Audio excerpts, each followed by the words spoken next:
Some in Mexico say that General Fermín Hernández has one of the toughest jobs in the world. He's the first military official in charge of Mexico's Center for Crime Fighting, known as CENAPI.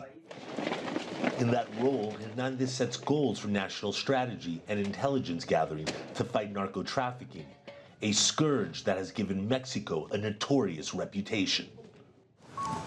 During his tenure, he has seen everything from mass graves to pounds of cocaine and heroin heading to the border. But he is always amused by the depths the drug gangs go to smuggle their product. Su imaginación no tiene límites. The imagination of the narco has no limits. They hide drugs in the most unimaginable places.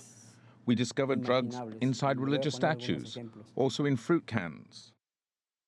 Last year, the government reported that between 2007 and 2014, more than 164,000 people were victims of homicide. But the violence associated with the drug war has decreased. According to Mexico's statistics agency known as the INEGI, homicides decreased by nearly 15% between 2013 and 2014.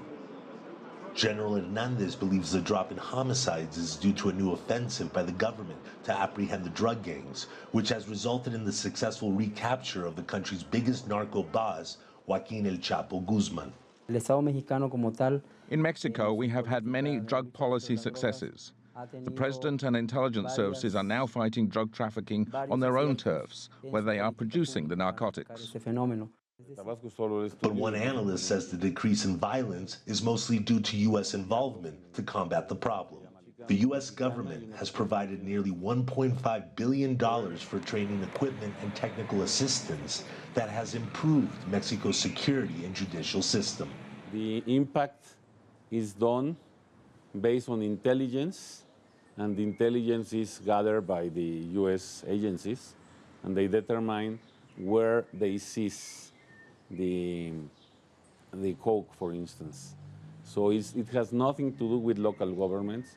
Most of these issues are determined by the U.S. government due to their proper policies.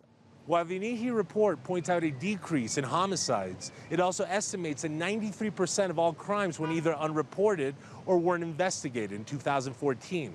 That makes it obvious that there is still a lot of work that needs to be done.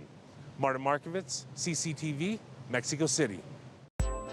If you like what you just saw, follow us on social media and visit our website, cctv-america.com.